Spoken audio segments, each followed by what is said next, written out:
So solutions of chemical bonding objective level 1. Question number 1. There is no SS bond in. SS bond किसमें नहीं है? S2O4 2 negative ion में, S2O5 2 negative ion में, S2O3 2 negative ion में and S2O7 2 negative ion में. इनमें से किसमें डायरेक्ट सल्फर सल्फर बॉन्ड नहीं है? तो आपको इनके स्ट्रक्चर याद रखने चाहिए थे.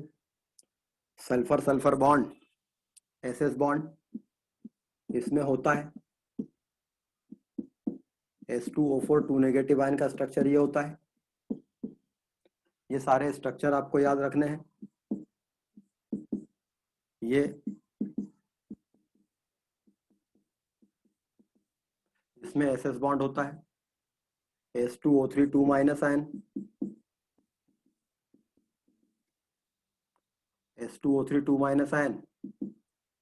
इसमें सल्फर सल्फर बॉन्ड है, इसमें सल्फर सल्फर बॉन्ड है, इसमें सल्फर सल्फर बॉन्ड है.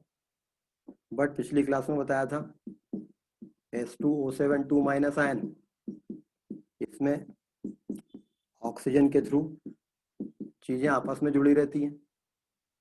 तो ये S2O7 2 माइनस आयन है जिसमें सल्फर सल्फर बॉन्ड नहीं है. तो ये स्ट्रक्चर इन आयंस के आपको याद रखने थे बिकॉज ये स्ट्रक्चर प्रेडिक्ट नहीं हो पाते हैं.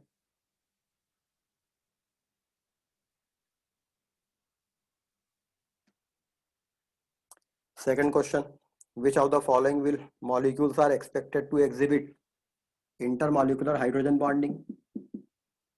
Acetic acid, orthonitrophenol, metanitrophenol,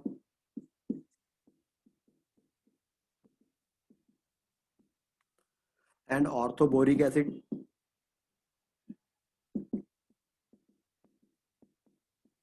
इनमें से किसमें इंटरमॉलिक्यूलर हाइड्रोजन बॉन्डिंग होती है? एसिटिक एसिड, इसमें इंटरमॉलिक्यूलर हाइड्रोजन बॉन्डिंग होगी लाइक दिस. ऑर्थोनाइट्रोफिनॉल, इसमें इंटरमॉलिक्यूलर हाइड्रोजन बॉन्डिंग के बजाय इंट्रामॉलिक्यूलर हाइड्रोजन बॉन्डिंग होती है, तो ये नहीं रहेगा. पैरानाइट्रोफिनॉल, इसमें इंटरमॉलिक्यूलर हाइड्रोजन बॉन्डिंग होगी बिकॉज इसका नाइट्रो ग्रुप इस OH से दूर हो गया है, तो ये इंट्रामॉलिक्यूलर हाइड्रोजन बॉन्डिंग नहीं कर पाएगा, इंटरमॉलिक्यूलर हाइड्रोजन बॉन्डिंग कर लेगा.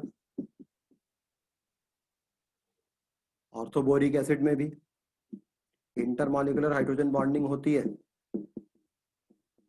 ऑक्सीजन से जुड़ा हुआ हाइड्रोजन इसके पास में है.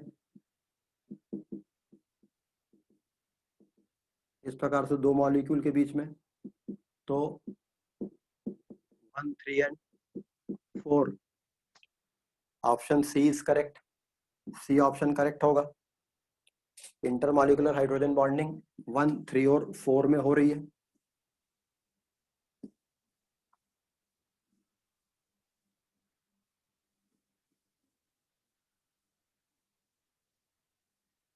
Question number 3. Which of the following property describe the diagonal relationship between boron and silicon? Periodic table में बोरॉन यहाँ पर आता है, सिलिकॉन बोरॉन से डायगोनली प्लेस रहता है. पीरियोडिक टेबल में कुछ पेयर ऑफ एटम्स ऐसे हैं जो डायगोनली प्लेस हैं और इनकी प्रॉपर्टीज सिमिलर रहती हैं. This relationship is called diagonal relationship.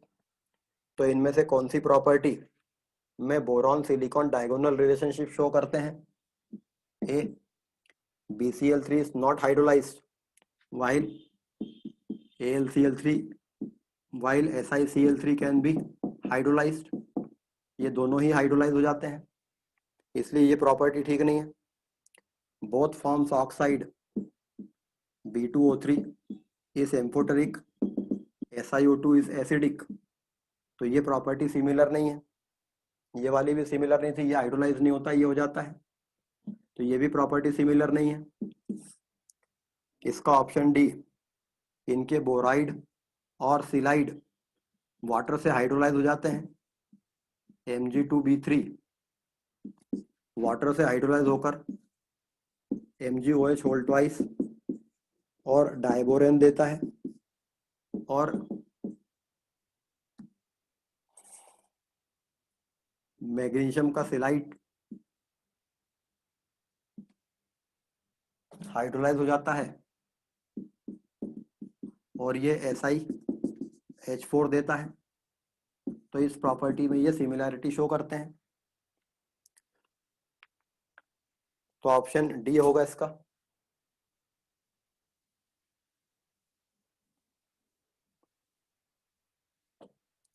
Question number 4, A tetracyanomethane, B carbon dioxide, C benzene and D 1,3-butadiene.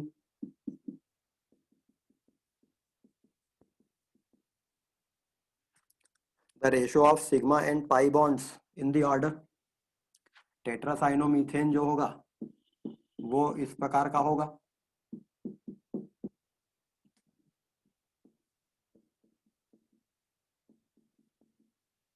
तो इसमें ratio of sigma and pi bond, sigma upon pi ratio, इसमें 1 2 3 4 5 6 7 8 पाई bond है and 1 2 3 4 5 6 7 8 sigma bond है। इसमें sigma two पाई ratio 1:1 है। Carbon dioxide, इसमें 2 sigma है और 2 पाई है, तो यहाँ भी सिग्मा टू पाई रेशो 1 है।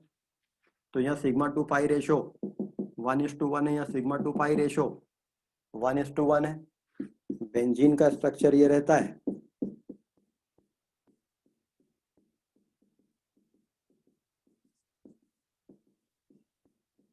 तो बेंजीन में 1 2 3 4 5 6 7 8 9 10 11 12 सिग्मा रहते हैं और 1 2 3 पाई रहते हैं। तो सिग्मा टू पाई रेशो बेंजीन में 4 है। 1,3-butadiene का स्ट्रक्चर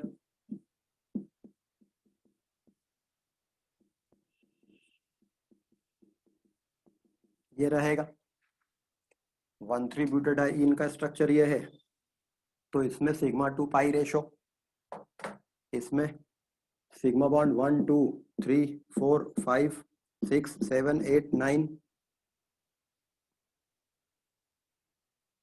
1 2 3 4 5 6 7 8 9 सिग्मा एंड 1 2 पाई, ये 4.5 हो जाएगा। तो 1,3-butadiene में ज्यादा रहेगा, उसके बाद रहेगा बेंजीन में, उसके बाद बी और ए में सेम रहेगा। तो answer A is correct.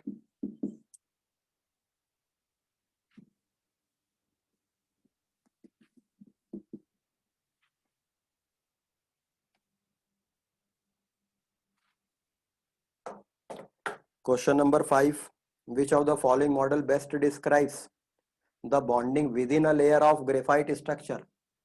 Graphite के स्ट्रक्चर में with in a layer bonding क्या रहती है? ग्रेफाइट का ये लेयर स्ट्रक्चर होता है। इन 2 लेयर्स के बीच में वैन डर वाल फोर्स होता है, बट ये तो 2 लेयर्स के बीच में है। विद इन अ लेयर क्या है? Non metallic covalent, carbon non metal है, तो this bond is called non metallic covalent bond. तो इसका ऑप्शन सी करेक्ट होगा। अगर क्वेश्चन होता बिटवीन द 2 लेयर्स तो आंसर होता van der Waals force. Within a layer carbon carbon bond covalent bond है और कार्बन नॉन मेटल है, तो answer will be non metallic covalent. 6th question,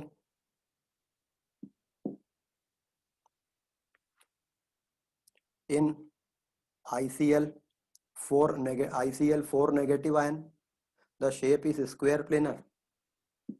ICl4 negative ion का structure square planar होता है। The number of bond pair lone pair repulsion at 90 degree, bond pair lone pair repulsion at 90 degree. इस structure में कितने हैं? ICl4 negative ion का structure बनाएंगे।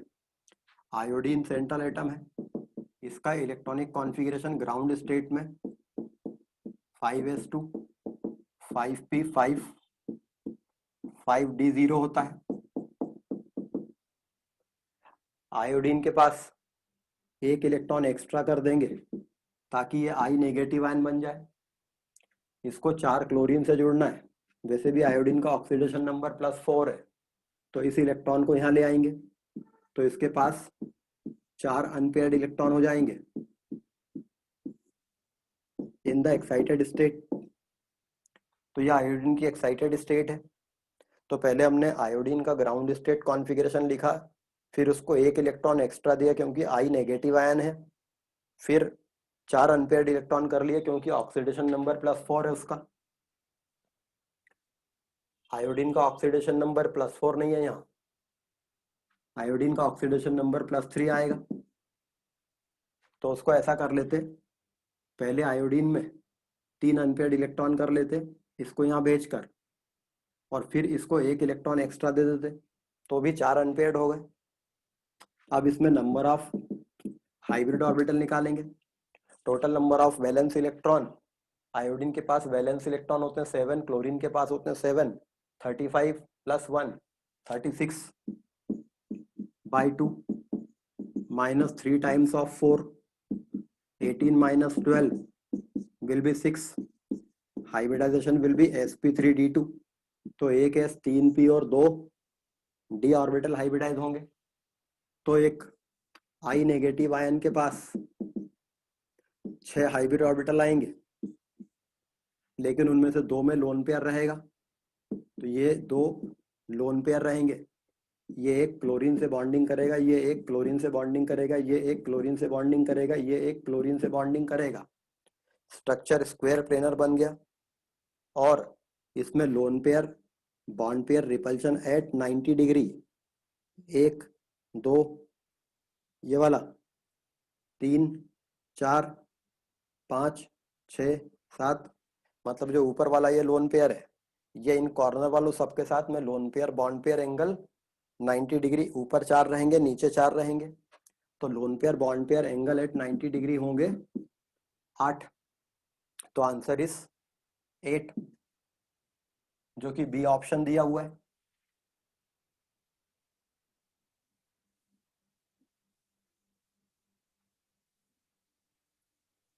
Question number 7, arrange the following in order of decreasing NO bond length. NO2 positive, NO2 negative, NO3 1 negative. इनमें bond length का decreasing order क्या होगा?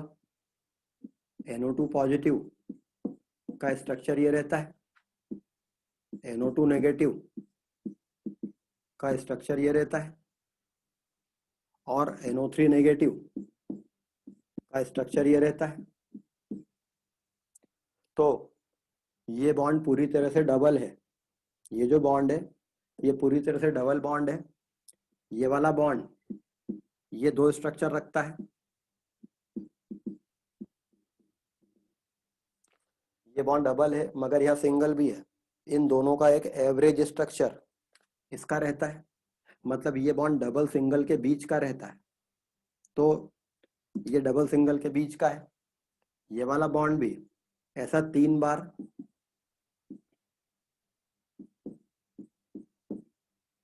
ये स्ट्रक्चर आएगा।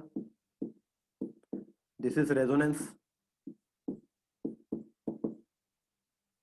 तो बिकॉज ऑफ रेजोनेंस हम अगर इस पर्टिकुलर बॉन्ड को देखें तो ये एक बार कोऑर्डिनेट बॉन्ड है, कोऑर्डिनेट बॉन्ड को हम 2 बॉन्ड मान लेते हैं। तो ये एक डबल बॉन्ड है, ये एक डबल बॉन्ड है, और ये एक बार सिंगल है, मतलब ये 5 बार, ये 5 बॉन्ड आए हैं 5 3 स्ट्रक्चर में से, तो 5/3 ये 1.5 से थोड़ा ज्यादा होगा, तो इस बॉन्ड की लेंथ 1.6 के आसपास रहेगी। तो इसका बॉन्ड ऑर्डर या इसकी बॉन्ड लेंथ सबसे छोटी आएगी बिकॉज ये प्योर डबल बॉन्ड रहेगा।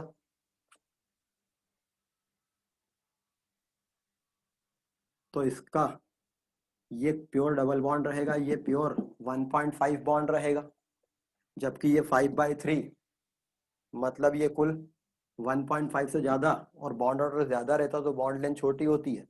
तो सबसे ज़्यादा बॉन्ड लेंथ होगी NO2 नेगेटिव की, या इसको हम सिंगल बॉन्ड माने तो ये 4/3 होता। तो सबसे ज़्यादा बॉन्ड ऑर्डर इसका हो जाता है, ये 1.3 के आसपास होता।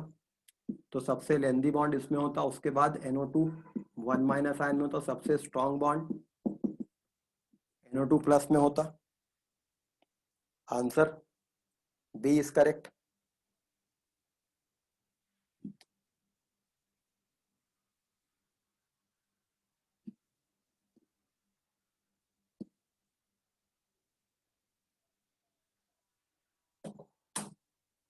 Question number 8, the valency of sulphur in sulphuric acid. Sulphuric acid का स्ट्रक्चर ये रहता है। तो सल्फ्यूरिक एसिड को बनाने में सल्फर ने 6 बॉन्ड्स बनाए हैं। तो valency of sulphur in sulphuric acid is 6। Sulphur की वैलेंसी सल्फ्यूरिक एसिड में 6 होती है। Question number 9, the number of anti bonding electrons in nitrogen. Nitrogen में एंटी बॉन्डिंग इलेक्ट्रॉन कितने थे?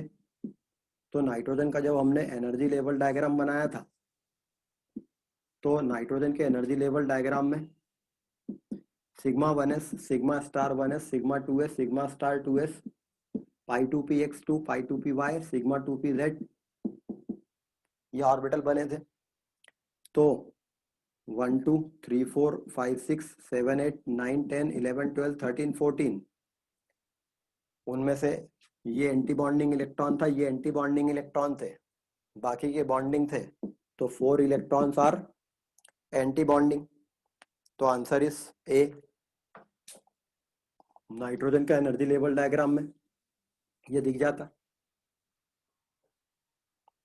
Question number 10, the critical temperature of water is higher than that of O2 because water molecule has, critical temperature होता है 8a/27 RB। Water का critical temperature oxygen के critical temperature से ज्यादा है, मतलब वाटर के लिए A ऑक्सीजन के लिए A से ज्यादा है। और ये A क्या था? वान डेर वाल कांस्टेंट। किसी गैस का वान डेर वाल कांस्टेंट उसके मॉलिक्यूल्स के बीच में अट्रैक्टिव फोर्सेस का मेजर है। तो वाटर मॉलिक्यूल्स के बीच में अट्रैक्टिव फोर्सेस ज्यादा रहते हैं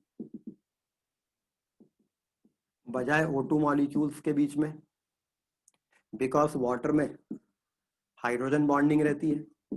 और ये हाइड्रोजन बॉन्डिंग आती किस कारण से है? वाटर के काफी हाई डायपोल मोमेंट के कारण। तो वाटर में ये अट्रैक्टिव फोर्सेस वाटर के काफी हाई डायपोल मोमेंट के कारण आते हैं। तो वाटर का क्रिटिकल टेम्परेचर ऑक्सीजन से ज्यादा होता है because of this high dipole moment. तो answer is D. Question number 11,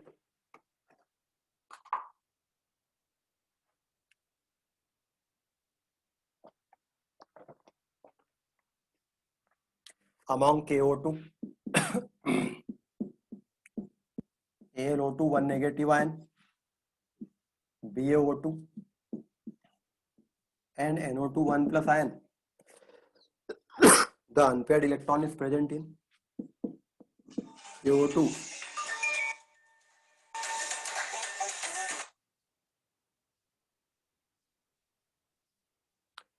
KO2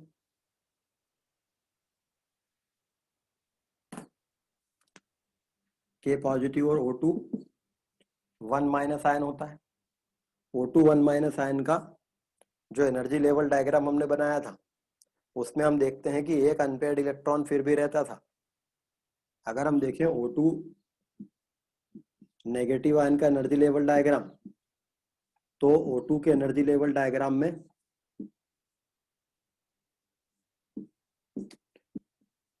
यहाँ दो अनपेयर्ड इलेक्ट्रॉन होते हैं, पाई स्टार 2px और पाई स्टार 2py में। ये तो O2 है। अब अगर हम O2 को एक इलेक्ट्रॉन दे दें तो वो इसको पेयर कर देगा, बट फिर भी ये एक अनपेयर्ड बचेगा, तो इसलिए इसके पास एक अनपेयर्ड इलेक्ट्रॉन होगा। AlO2 1 माइनस आयन, इसके पास में अनपेयर्ड इलेक्ट्रॉन नहीं रहता है। बेरियम परऑक्साइड, ये बेरियम 2 प्लस आयन और O2 2 माइनस आयन है। ये O2 1 माइनस आयन है, इसको एक इलेक्ट्रॉन और दे दें तो ये भी पेयर हो जाएगा। इसके पास में अनपेयर्ड इलेक्ट्रॉन 0 हो जाएंगे O2 2 माइनस आयन के पास, तो इसमें अनपेयर्ड इलेक्ट्रॉन नहीं रहेंगे। NO2 पॉजिटिव, इसमें किसी के पास कोई अनपेयर्ड इलेक्ट्रॉन नहीं रहता है, तो अनपेयर्ड इलेक्ट्रॉन केवल KO2 के पास में है, पोटेशियम सुपर ऑक्साइड के पास।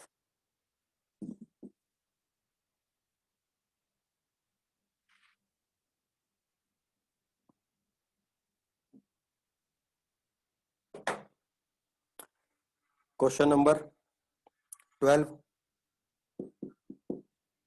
विच हैज मैक्सिमम डायपोल मोमेंट। इनमें से मैक्सिमम डायपोल मोमेंट किसका होगा?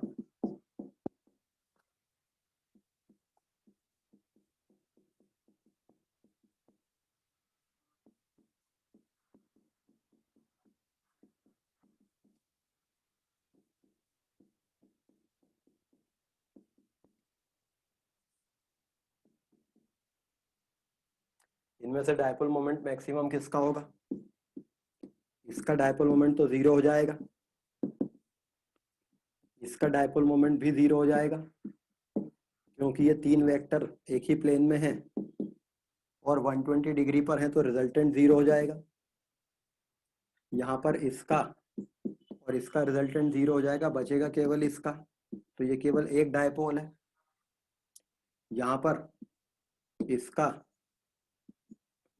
इसका और इसका, ये दो 120 डिग्री पर एक ही प्लेन में, दो 120 डिग्री पर एक डायपोल हैं दो, तो इनका रिजल्टेंट इधर जाएगा और वो इस वाले में जाकर ऐड हो जाएगा, तो ये दो वेक्टर ऐड हो जाएंगे, यहाँ एक ही वेक्टर है, तो इसका डायपोल मोमेंट सबसे ज्यादा रहेगा, लाइक दिस। तो आंसर ए होगा।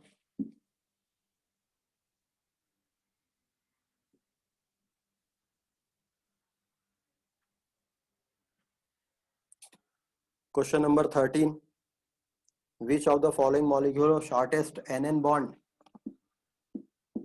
N2H4 का स्ट्रक्चर ये रहता है। N2O का स्ट्रक्चर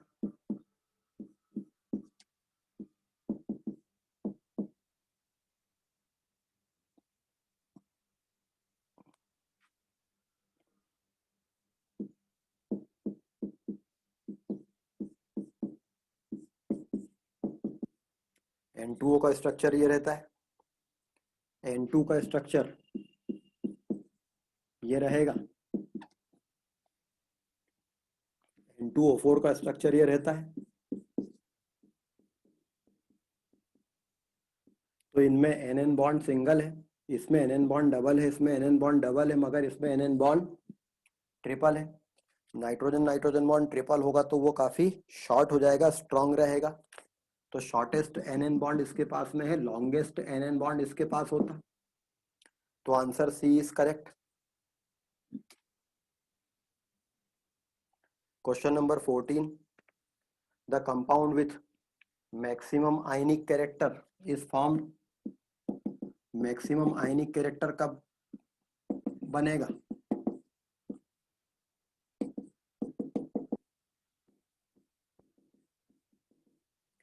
मैक्सिमम आयनिक कैरेक्टर मतलब मिनिमम पोलराइजेशन होना, मतलब हमें एक ऐसा कैटायन चाहिए जिसकी पोलराइजिंग पावर कम हो, मतलब एक बड़ा कैटायन तो इनमें से बड़ा कैटायन सीजियम है, और एक ऐसा एनायन चाहिए जिसकी पोलराइजेबिलिटी सबसे कम हो, मतलब छोटा एनायन। तो बड़ा कैटायन और छोटा एनायन एफ नेगेटिव है। एफ नेगेटिव आसानी से पोलराइज नहीं होगा, ये ज़्यादा पोलराइज नहीं करेगा, तो इसमें कोवेलेंट कैरेक्टर कम आएगा, मतलब आयनिक कैरेक्टर ज़्यादा रहेगा।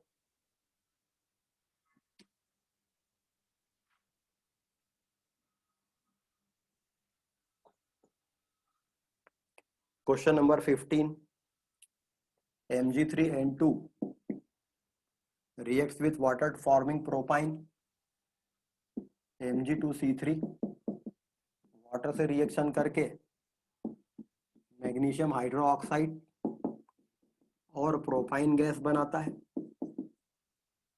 तो इसमें Mg2C3 में मैग्नीशियम 2+ आयन और C3 4- आयन होते हैं। तो ये C3 4- आयन में कितने सिग्मा कितने पाई बॉन्ड होते हैं?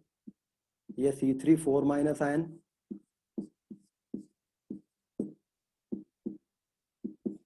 ये रहता है, C3 4- आयन ऐसा रहता है।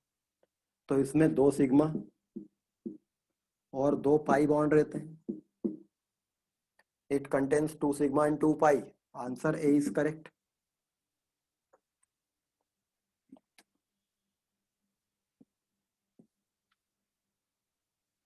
Question number 16.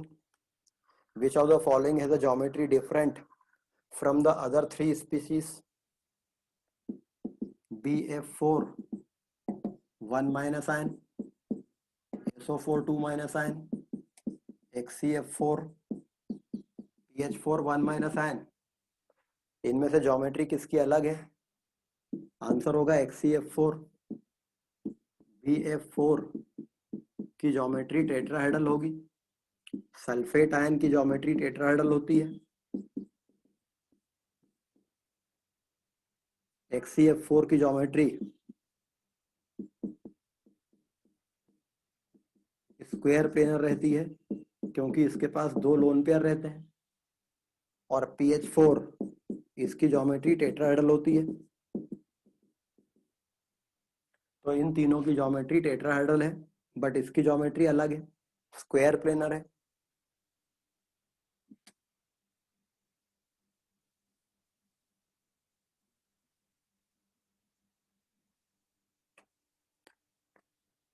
Maximum bond energy किसकी होती है? F2 N2 O2 या इन सब की इक्वल होती है? मैक्सिमम बॉन्ड एनर्जी मतलब the energy required to break the bond. Fluorine में सिंगल बॉन्ड रहता है, नाइट्रोजन में ट्रिपल बॉन्ड रहता है, ऑक्सीजन में डबल बॉन्ड रहता है। This bond will require more energy, hence answer होगा nitrogen.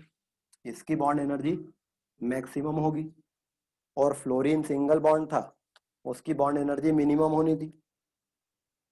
Question number 18, among the following species identify the isostructural pairs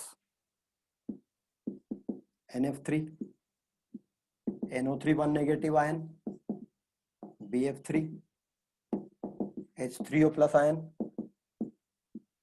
HN3। Isostructural pair मतलब जिनके स्ट्रक्चर सिमिलर हो। NF3 क्लास में जो तरीका बताया था उससे इन सबकी ज्योमेट्री बन जाएगी। तो पहले उनको बना के देख लेंगे। Nitrate ion BF3, water molecule का हाइड्रोनियम आयन, और HN3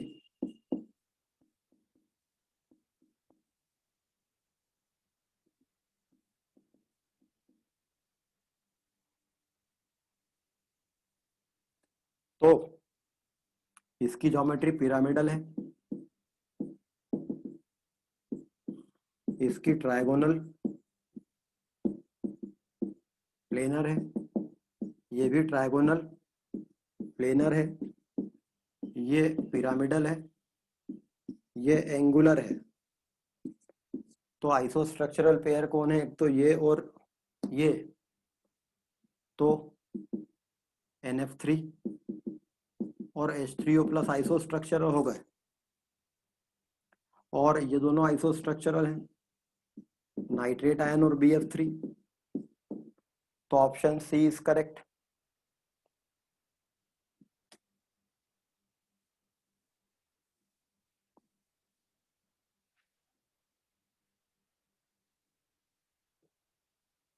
Question number 19.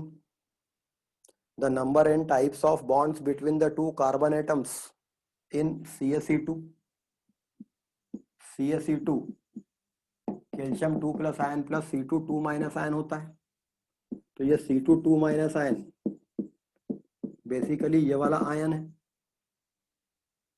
तो इसमें एक सिग्मा और 2 पाई बॉन्ड है। तो आंसर बी इज करेक्ट। इसमें एक सिग्मा 2 पाई बॉन्ड है। Question number 19। Question number 20। CC bond in C2H6।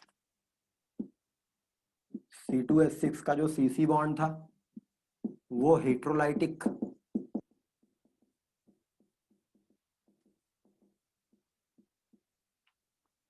Fission करता है।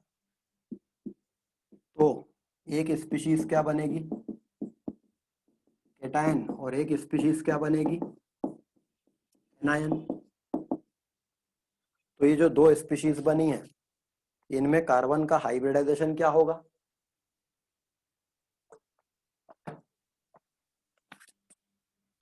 ये जो स्पीशीज है ये कार्बो केटायन कहलाती है। ये जो स्पीशीज है ये कार्ब एनायन कहलाती है। कार्बोकेटायन में कार्बन sp2 हाइब्रिडाइज रहेगा विथ 1 MTP ऑर्बिटल।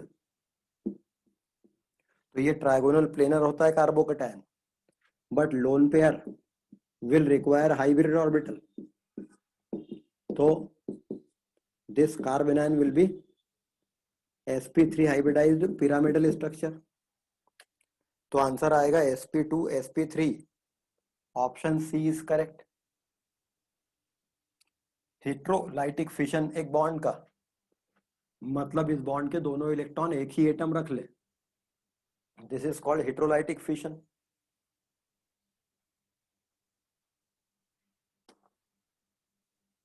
और अगर बॉन्ड के दोनों इलेक्ट्रॉन एक ही एटम ने रख लिए हैं तो जिस एटम को इलेक्ट्रॉन मिल गए हैं वो नेगेटिवली चार्ज हो जाता है, जिसके नहीं मिलते हैं वो पॉजिटिवली चार्ज रहता है।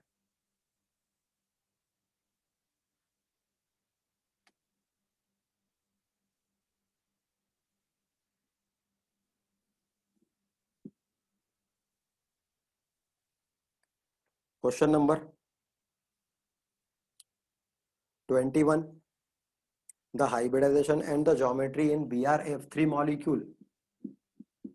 BrF3 मॉलिक्यूल में ब्रोमीन सेंट्रल एटम है, ऑक्सीडेशन नंबर +3 है, ब्रोमीन का ground state configuration 4s2 4p5 4d0 होगा। एक्साइटेड स्टेट में इसके पास 3 अनपेयर्ड इलेक्ट्रॉन होना चाहिए। तो it will contain 3 unpaired electron. इसको यहाँ एक्साइट करके number of hybrid orbital total number of valence electron by 2 -3 times of 3 total number of hybrid orbital 5 आ गए। तो हाइब्रिडाइजेशन sp3d आएगा, एक s 3p और एक d हाइब्रिडाइज होगा। तो ब्रोमीन के पास 5 हाइब्रिड ऑर्बिटल आएंगे, मगर उनमें से इन दो के पास लोन पेयर रहेंगे। तो according to Bent's rule lone pair equatorial place पर जाते हैं। ये एक फ्लोरीन से बॉन्डिंग होगी, ये एक फ्लोरीन से बॉन्डिंग होगी, ये एक फ्लोरीन से बॉन्डिंग होगी। Geometry is T shape. तो answer is A sp3d and T shape. Bromine में हाइब्रिडाइजेशन sp3 है और उसकी ज्योमेट्री टी शेप रहेगी। Question number 22, pick out the incorrect statement. N2 has greater dissociation energy than N2 positive. N2 की dissociation energy N2 positive से ज्यादा होगी। बात ठीक है। अगर आप एनर्जी लेवल डायग्राम नाइट्रोजन का बनाकर बॉन्ड ऑर्डर निकालें तो इसका बॉन्ड ऑर्डर 3 आता जबकि इसका 2.5 आता, और जिसका बॉन्ड ऑर्डर ज्यादा होगा उसकी बॉन्ड स्ट्रेंथ ज्यादा होगी, और बॉन्ड स्ट्रेंथ ज्यादा होगी तो बॉन्ड को तोड़ने में ज्यादा एनर्जी लगेगी। तो N2 has greater dissociation energy than N2 positive, मगर हमको इनकरेक्ट स्टेटमेंट खोजना है। O2 has lower dissociation energy than O2 plus. ये बात भी ठीक है। अगर बॉन्ड ऑर्डर O2 का निकालते तो 2 आता, मगर O2 प्लस का 2.5 आता है, तो डिसोसिएशन एनर्जी O2 प्लस की ज्यादा होगी क्योंकि उसका बॉन्ड ऑर्डर ज्यादा है। Bond length in N2 plus is less than N2। N2 plus की bond length in N2 plus is less than N2। ये स्टेटमेंट भी करेक्ट है। इसका नहीं, गलत है। इसका बॉन्ड ऑर्डर ज्यादा आया है तो इसकी बॉन्ड लेंथ कम होगी। मतलब अगर बॉन्ड लेंथ का होना चाहिए तो N2 की बॉन्ड लेंथ छोटी होनी चाहिए, बिकॉज इसका बॉन्ड ऑर्डर ज्यादा आया है। तो स्टेटमेंट सी इनकरेक्ट है। ऐसे ही स्टेटमेंट डी को भी चेक करेंगे। Bond length in NO plus is less than NO, इसका भी बॉन्ड ऑर्डर निकाल के देखेंगे। Question number 23, the correct order of increasing XOX bond angle, XOX bond angle का करेक्ट ऑर्डर क्या है? फ्लोरीन एटम ज्यादा बड़ा होता है तो it will require more space, तो वो इस एंगल को बढ़ा देगा। Then water and then OF2। वैसे तो हाइड्रोजन एटम छोटा रहता है, फ्लोरीन एटम थोड़ा बड़ा रहता है, तो ये एंगल को बड़ा होना चाहिए, मगर फ्लोरीन ऑक्सीजन से ज्यादा इलेक्ट्रोनेगेटिव है। वो इस बॉन्ड पेयर के इलेक्ट्रॉन अपनी तरफ पुल करके रखेगा, और जब ये फ्लोरीन अपनी तरफ इलेक्ट्रॉन पुल करेगा तो ये इलेक्ट्रॉन यहां रहेंगे, तो इनके बीच की डिस्टेंस बढ़ जाएगी और ये लोन पेयर इनको सप्रेस कर रहा है loan pair bond pair repulsion से, तो ये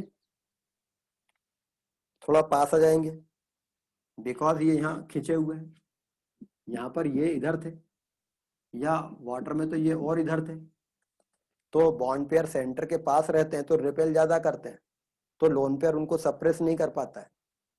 तो this will be the order of bond angle. Option B is correct.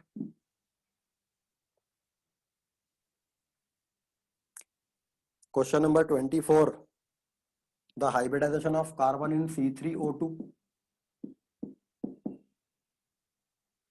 C3O2 में कार्बन का हाइब्रिडाइजेशन क्या होगा? दिस इज कार्बन सब ऑक्साइड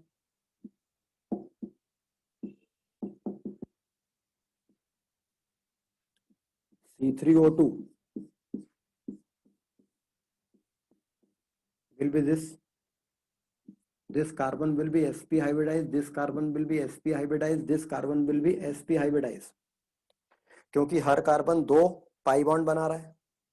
ये कार्बन 2 पाई बॉन्ड बना रहा है, ये कार्बन 2 पाई बॉन्ड बना रहा है, ये कार्बन 2 पाई बॉन्ड बना रहा है, तो हर कार्बन 2 पाई और 2 सिग्मा बना रहा है, तो वो sp हाइब्रिडाइज कार्बन ऐसा कर सकता है।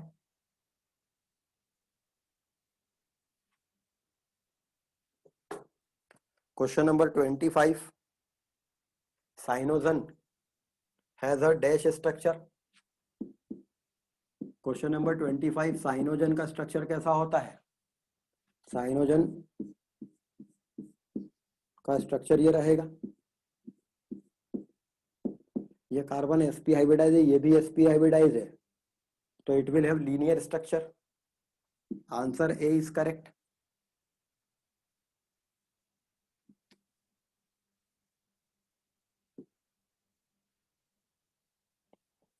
Question number 26. Ethanol has a higher boiling point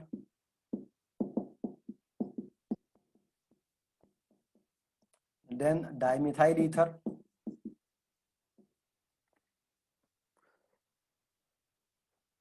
Though they have same molecular weight, this is due to ethanol का जो स्ट्रक्चर होता है इसमें ऑक्सीजन से जुड़ा हुआ हाइड्रोजन रहता है. अगर हाइड्रोजन ऑक्सीजन फ्लोरीन या नाइट्रोजन से जुड़ा रहे तो वह हाइड्रोजन बॉन्डिंग का कैपेबल रहता है. तो this hydrogen will form intermolecular hydrogen bonding. तो इथेनॉल मॉलिक्यूल आपस में इंटरमॉलिक्यूलर हाइड्रोजन बॉन्डिंग के थ्रू सब एक दूसरे से जुड़े रहेंगे. जबकि dimethyl ether it will contain no hydrogen bonding. तो इसके मॉलिक्यूल एक दूसरे को हाइड्रोजन बॉन्ड से अट्रैक्ट नहीं करेंगे, जबकि ये हाइड्रोजन बॉन्ड से जुड़े हैं तो बॉइलिंग पॉइंट इसका बढ़ जाएगा. तो reason is hydrogen bonding in ethanol. Ethanol will have hydrogen bonding. Question number 27. Arrange the following in order of decreasing boiling point: N-butane, N-butanol,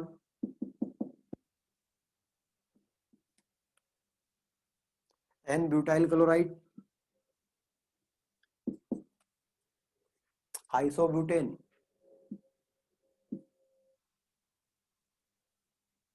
इनके बॉइलिंग पॉइंट का ऑर्डर क्या है?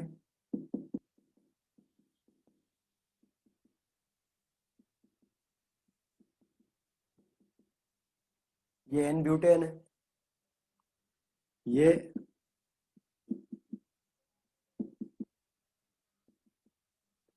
एन ब्यूटेनॉल है, ये एन ब्यूटाइल क्लोराइड है.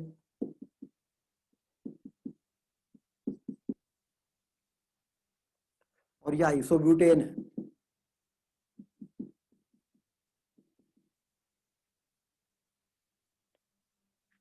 Boiling point सबसे ज्यादा रहेगा इसका, क्योंकि इसमें इंटरमॉलिक्यूलर हाइड्रोजन बॉन्डिंग रहेगी.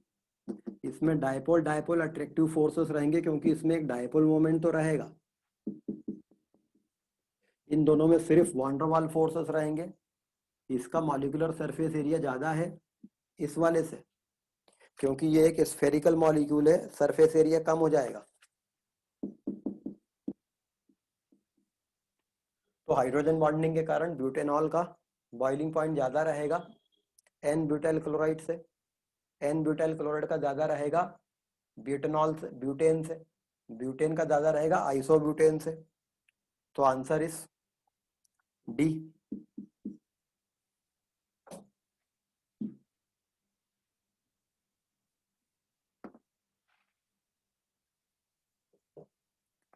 Question number 28. Which of the following compounds would have significant intermolecular hydrogen bonding? इसमें significant intermolecular hydrogen bonding होगी. HF में काफी significant hydrogen bonding होगी, क्योंकि हाइड्रोजन बॉन्डिंग के लिए हाइड्रोजन को फ्लोरीन, ऑक्सीजन या नाइट्रोजन से जुड़ा हुआ होना चाहिए. यहाँ भी हाइड्रोजन ऑक्सीजन से जुड़ा है, तो इन दोनों में हाइड्रोजन बॉन्डिंग होगी. बट N2O4 में तो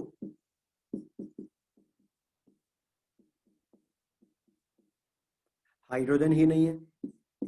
मीथेन में हाइड्रोजन बॉन्डिंग नहीं होगी, क्योंकि इसमें हाइड्रोजन है मगर कार्बन से जुड़ा हुआ है. तो बस इन दो में होगी.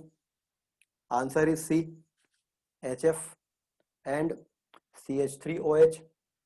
इनमें बस सिग्निफिकेंट हाइड्रोजन बॉन्डिंग होगी.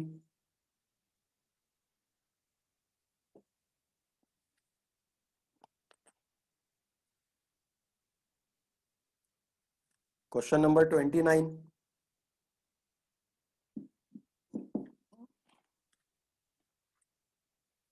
For H2O2, H2S, H2O and HF, the correct order of decreasing extent of hydrogen bonding. इसमें तो हाइड्रोजन बॉन्डिंग होगी नहीं, बिकॉज हाइड्रोजन को ऑक्सीजन, फ्लोरीन या नाइट्रोजन से जुड़ना चाहिए. सबसे ज्यादा हाइड्रोजन बॉन्डिंग इसमें होगी क्योंकि इसमें ज्यादा हाइड्रोजन है हाइड्रोजन बॉन्डिंग करने को इससे. तो H2O2 में हाइड्रोजन बॉन्डिंग ज्यादा होगी. वाटर में हाइड्रोजन बॉन्डिंग करने के लिए ये 3 एटम है, यहाँ 4 एटम है, यहाँ 2 ही एटम है जो हाइड्रोजन बॉन्डिंग करेंगे. तो decreasing extent of hydrogen bonding का ऑप्शन ये होगा D.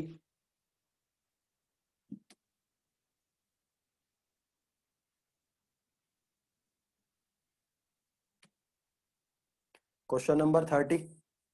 A simplified application of molecular orbital theory to the hypothetical molecule OF would give its bond order. अगर एक hypothetical molecule OF होता तो according to molecular orbital theory इसका bond order कितना आता?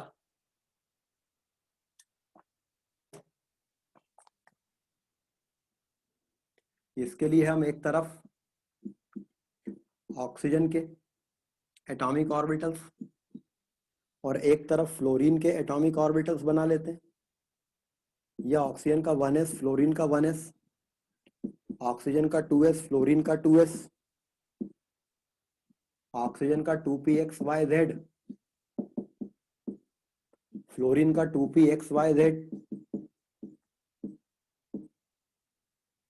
तो ये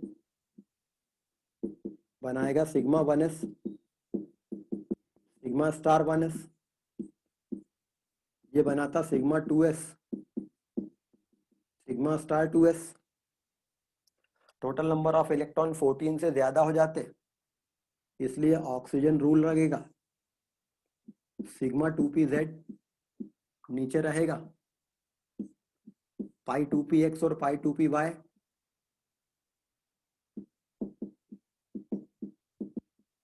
ऊपर रहेंगे. ऐसे ही pi star 2px, pi star 2py ऊपर रहेंगे.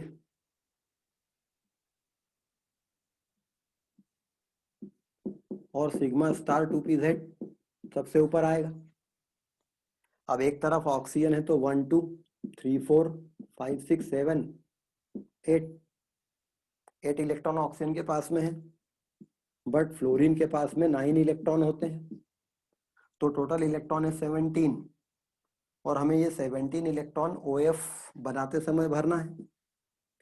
तो 1 2 3 4 5 6 7 8 9 10 11 12 13 14 15 16 17. जब इसमें इलेक्ट्रॉन हमने फिल किए 17 तो बॉन्ड ऑर्डर क्या आया?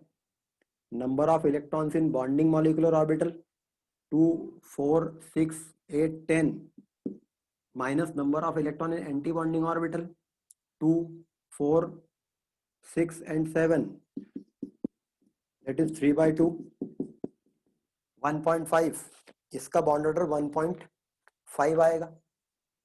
Option B is correct.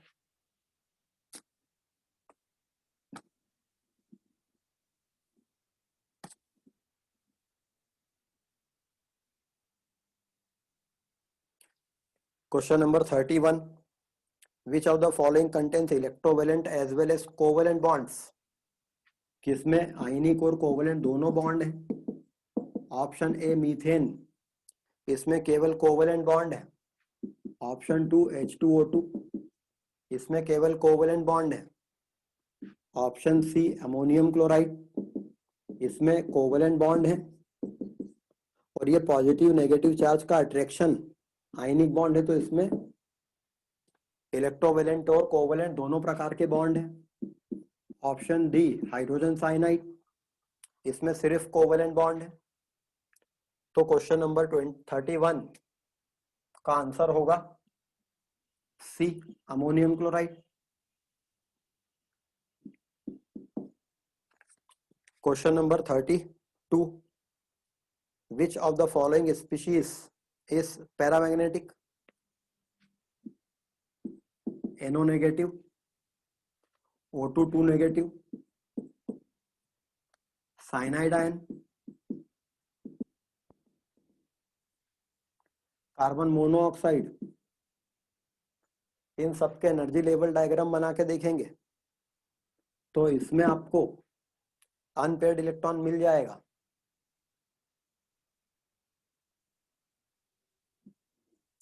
एक तरफ ऑक्सीजन के ऑर्बिटल बनेंगे, एक तरफ नाइट्रोजन के बनेंगे।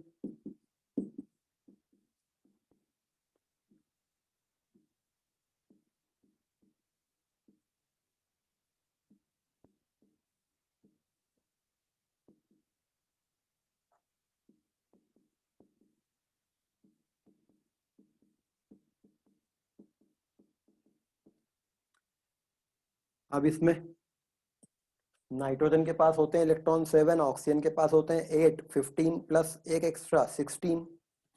यहाँ अगर हम 16 इलेक्ट्रॉन फिल करते हैं तो 1 2 3 4 5 6 7 8 9 10 11 12 13 14 15 16, इसके पास स्टिल 2 अनपेयर्ड इलेक्ट्रॉन आते हैं।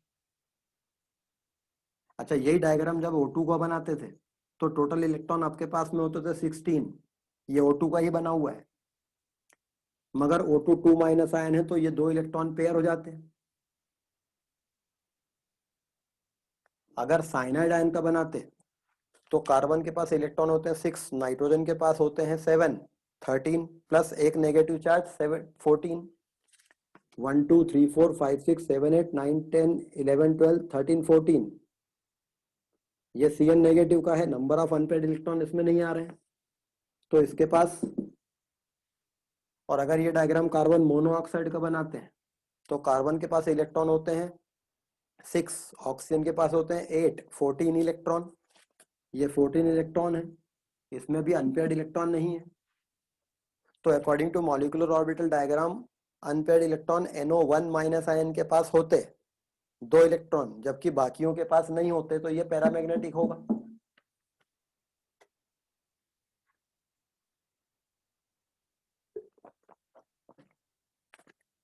क्वेश्चन नंबर 33,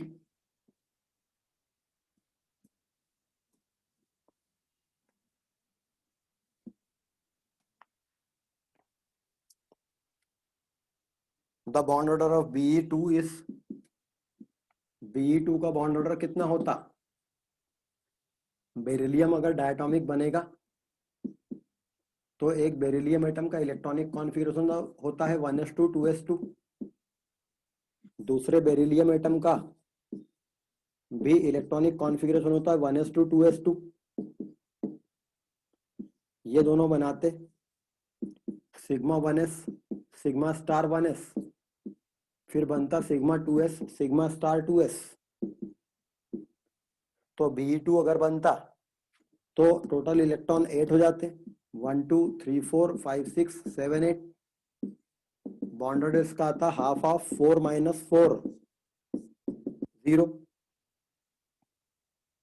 तो Be2 का बॉन्ड ऑर्डर हो जाएगा 0।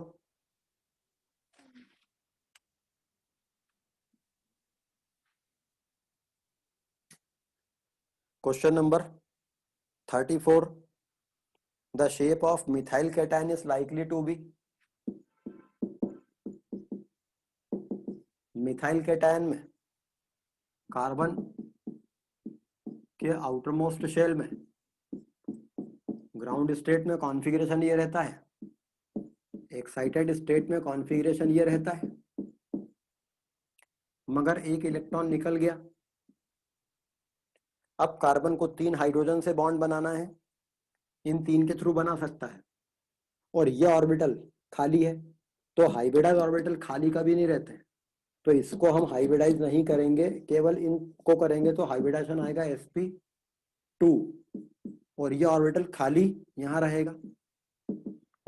इस तरह से मिथाइल केटायन का शेप ट्राइगोनल प्लेनर रहेगा because of sp2 hybridized carbon atom. तो answer is C, planar. Question number 35, the structure of XCF2 involves the hybridization of type। XCF2 में जीनॉन के पास कौन सा हाइब्रिडाइजेशन रहता है? जीनॉन है हाइब्रिडाइजेशन sp3d, मगर उसके पास 3 लोन पेयर होते हैं जिससे ज्योमेट्री ट्राइगोनल बाइपिरामिडल के बजाय लीनियर ज्योमेट्री आती है। तो आंसर आएगा sp3d, C option is correct. Question number 36, NH3 and BF3 combines to form an addition product। NH3 और BF3 आसानी से कंबाइन हो जाते हैं। Why? दरअसल नाइट्रोजन के पास में एक लोन पेयर है अमोनिया में, और BF3 के पास में एक एम्प्टी ऑर्बिटल है। तो इसके पास एम्प्टी ऑर्बिटल है, इसके पास फुल्ली फिल्ड ऑर्बिटल है। तो ये अमोनिया अपना लोन पेयर इलेक्ट्रॉन BF3 के एम्प्टी ऑर्बिटल को दे दे। वैसे भी इसका ऑक्टेट कंप्लीट नहीं बोरॉन का, इसके पास लोन पेयर है, ही अपना लोन पेयर इसको दे देगा। Then there will be a coordinate bond formation. तो why NH3 and BF3 readily combine? Because of the formation of coordinate bond। Answer C is correct। Coordinate bond बनने के लिए जरूरी क्या रहता है? एक एटम के पास में लोन पेयर इलेक्ट्रॉन हो, दूसरे एटम के पास इलेक्ट्रॉन डेफिशिएंसी हो, तो वो उसको दे देता है। Question number 37, iron is harder than sodium because iron sodium से हार्ड रहता है। आयरन मेटल है, मेटल में जब बॉन्डिंग होती है then it is called metallic bonding. Iron का मेटालिक बॉन्ड ज्यादा इलेक्ट्रॉन रखता है, इसलिए ज्यादा हार्ड रहता है। सोडियम अपना मेटालिक बॉन्ड बनाने के लिए केवल एक इलेक्ट्रॉन यूज करता है। तो सोडियम में जो मेटालिक बॉन्ड बनता है वो ज्यादा इलेक्ट्रॉन वाला नहीं रहता है, तो वीकर मेटालिक बॉन्ड बनता है सोडियम में। तो sodium is soft while iron is harder because metallic bond of iron is stronger because it contains more electron in that bond। Question number 38, which of the following equilibria would have the highest value of Kp at common temperature? सबसे ज्यादा Kp किसका रहता है?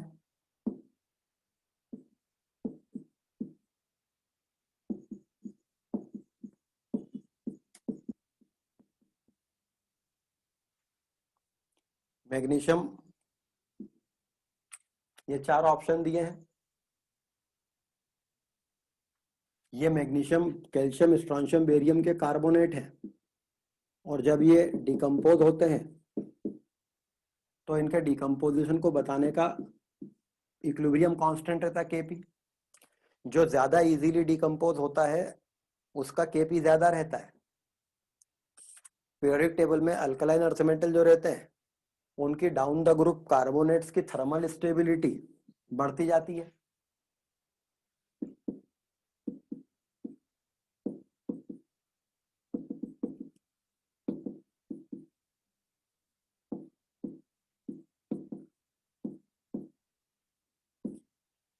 The thermal stability down the group बढ़ती जाती है।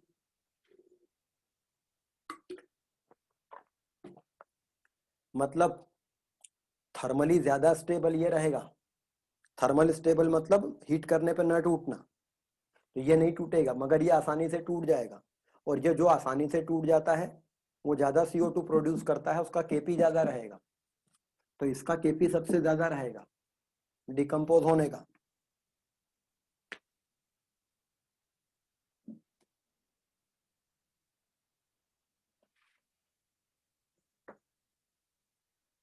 Question number 39, which one of the following does not have intermolecular hydrogen bonding? Water इसमें intermolecular hydrogen bonding होती है। ऑर्थोनाइट्रोफिनॉल इसमें इंटरमॉलिक्यूलर हाइड्रोजन बॉन्डिंग नहीं होगी क्योंकि इसमें इंट्रामॉलिक्यूलर हाइड्रोजन बॉन्डिंग होती है, तो यही आंसर रहेगा। HF इसमें इंटरमॉलिक्यूलर हाइड्रोजन बॉन्डिंग होती है। CH3COOH इसमें इंटरमॉलिक्यूलर हाइड्रोजन बॉन्डिंग होती है, लाइक दिस। तो आंसर बी होगा, ऑर्थोनाइट्रोफिनॉल इसमें इंटरमॉलिक्यूलर हाइड्रोजन बॉन्डिंग नहीं होगी।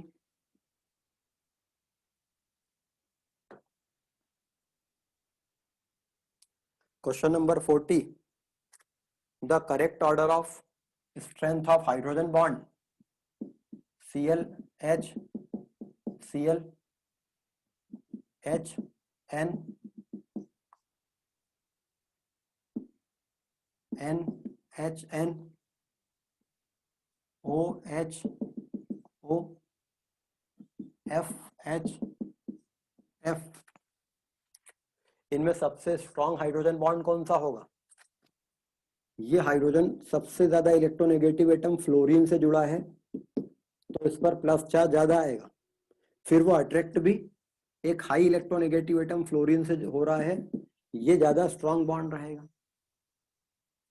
ये हाइड्रोजन कम इलेक्ट्रोनेगेटिव क्लोरीन से जुड़ा है, इस पर उतना ज्यादा पॉजिटिव चार्ज नहीं आएगा, तो ये बॉन्ड वीक होगा। फ्लोरीन के बाद सेकंड नंबर पे इलेक्ट्रोनेगेटिविटी ऑक्सीजन की रहती है, तो ये हाइड्रोजन ऑक्सीजन से जुड़ा है और फिर ऑक्सीजन से अट्रैक्ट हो रहा है, तो ये स्ट्रॉन्ग रहेगा लेकिन इससे वीक रहेगा। तो FHF ये बॉन्ड ज्यादा स्ट्रॉन्ग रहेगा देन OHO देन NHN, और जबकि वो वाला तो हाइड्रोजन बॉन्ड ही नहीं कहलाएगा।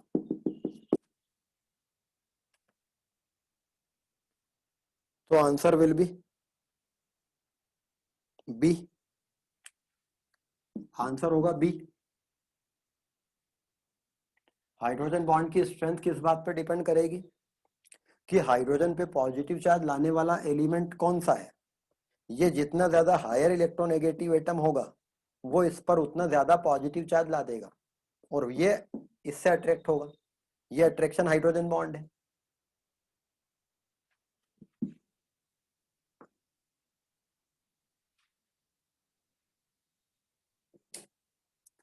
Question number 41, the types of bond present in N2O5। N2O5 में कौन से प्रकार के बॉन्ड्स प्रेजेंट होते हैं? N2O5 का स्ट्रक्चर ये रहता है,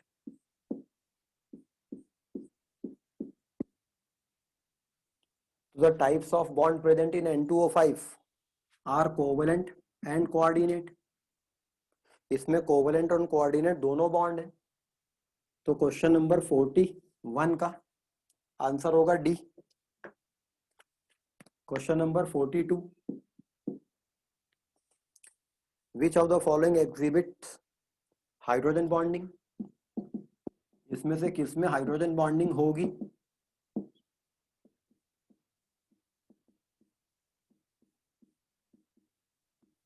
हाइड्रोजन बॉन्डिंग होने के लिए हाइड्रोजन को फ्लोरीन, ऑक्सीजन या नाइट्रोजन से जुड़ा हुआ होना चाहिए। यहाँ पर हाइड्रोजन नाइट्रोजन से जुड़ा हुआ है, तो ये हाइड्रोजन बॉन्डिंग करने लायक हाइड्रोजन होगा, तो हाइड्रोजन बॉन्डिंग सी में होगी।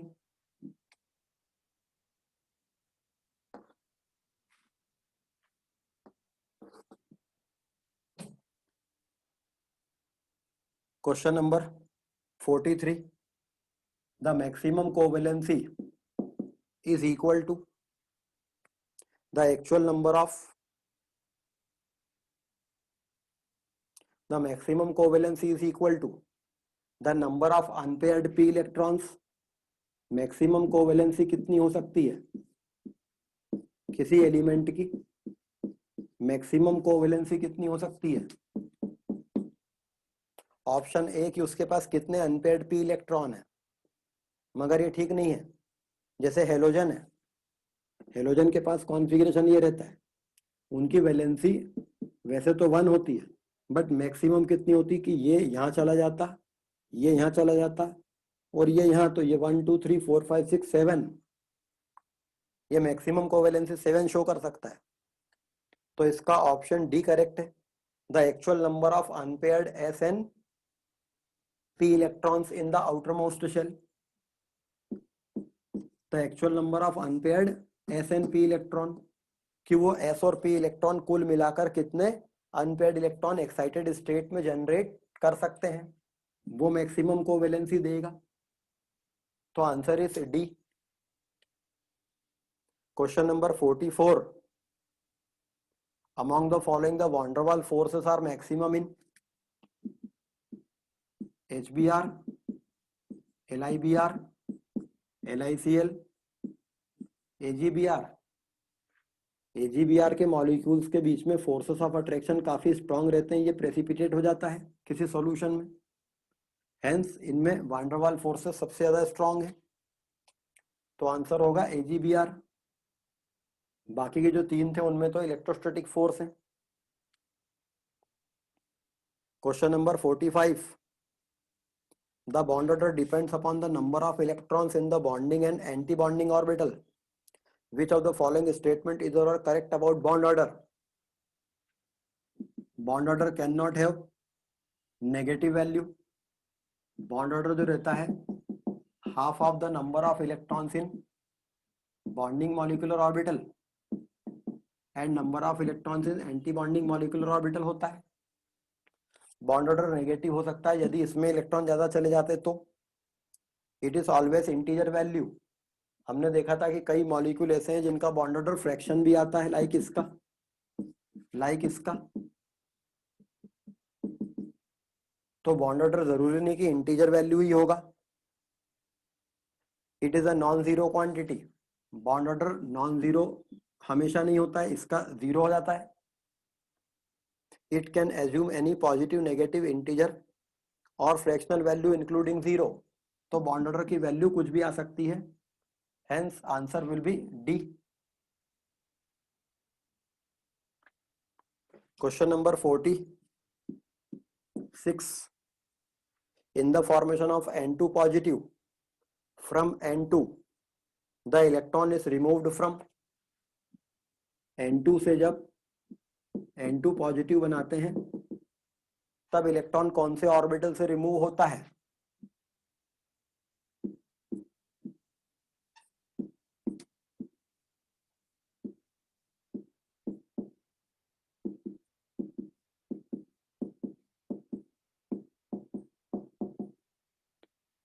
ये sigma 1s, sigma star 1s, sigma 2s, sigma star 2s, sigma 2pz, पाई 2px, पाई 2py नाइट्रोजन के लिए ऑर्बिटल थे। N2 में टोटल नंबर ऑफ इलेक्ट्रॉन 14 थे, तो 1 2 3 4 5 6 7 8 9 10 11 12 13 14, ये तो N2 है। एक इलेक्ट्रॉन आप निकाल के N2 प्लस बनाओगे तो वो कहां से निकालोगे? पाई 2px या पाई 2py से। तो आंसर होगा पाई ऑर्बिटल। नहीं, ये तो ऑक्सीजन वाला डायग्राम बन गया। नाइट्रोजन में सिग्मा 2px, पाई 2px, पाई 2py नीचे रहते हैं।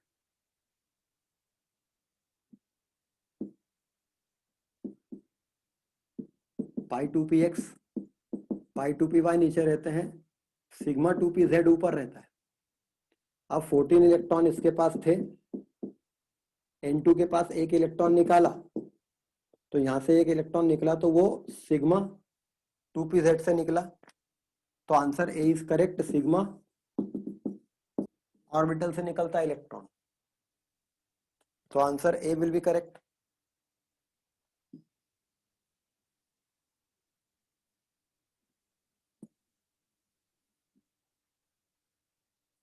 Question number 47, the types of bonds present in copper sulfate pentahydrate, CuSO4, .5H2O में कौन से टाइप के बॉन्ड्स प्रेजेंट हैं? कॉपर के साथ 4 वाटर मॉलिक्यूल कोऑर्डिनेट बॉन्ड बनाते हैं।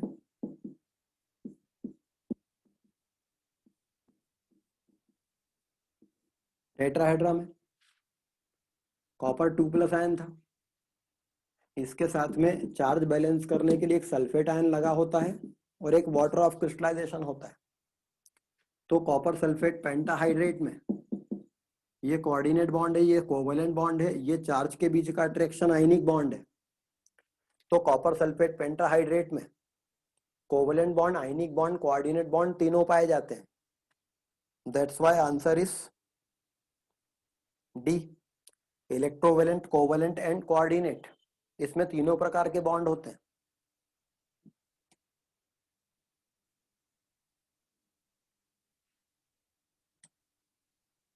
Question number 48, the polarisability of the following ion, fluoride, chloride, bromide और आयोडाइड की पोलराइजेबिलिटी क्या रहेगी? According to Fajans rule, polarisability of the anion उसके चार्ज के डायरेक्टली प्रोपोर्शनल रहती है। एनायन उसके चार्ज के डायरेक्टली प्रोपोर्शनल रहती है और उसके साइज के भी डायरेक्टली प्रोपोर्शनल रहती है। तो बड़ा एनायन ज्यादा आसानी से पोलराइज हो जाएगा, तो आई नेगेटिव आयन की पोलराइजेबिलिटी ज्यादा होगी, ब्रोमाइड आयन की पोलराइजेबिलिटी से वो ज्यादा होगी क्लोराइड आयन की पोलराइजेबिलिटी से। तो option A is correct. Polarisability का ऑर्डर ये रहेगा।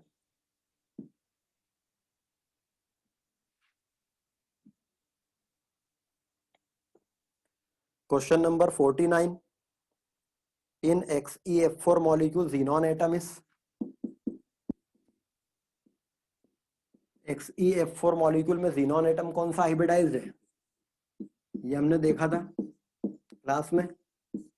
xenon atom sp3 D2 hybridise होता है, 2 लोन पेयर रखता है और ज्योमेट्री स्क्वायर प्लेनर रहती है इसकी। तो it is sp3 D2 hybridised. Answer C is correct.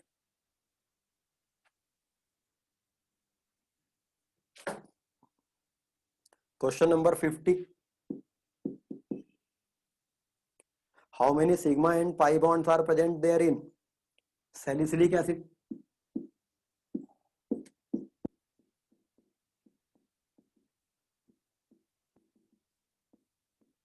This molecule is salicylic acid.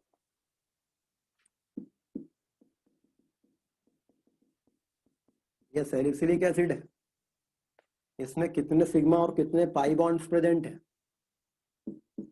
तो we can expand its structure.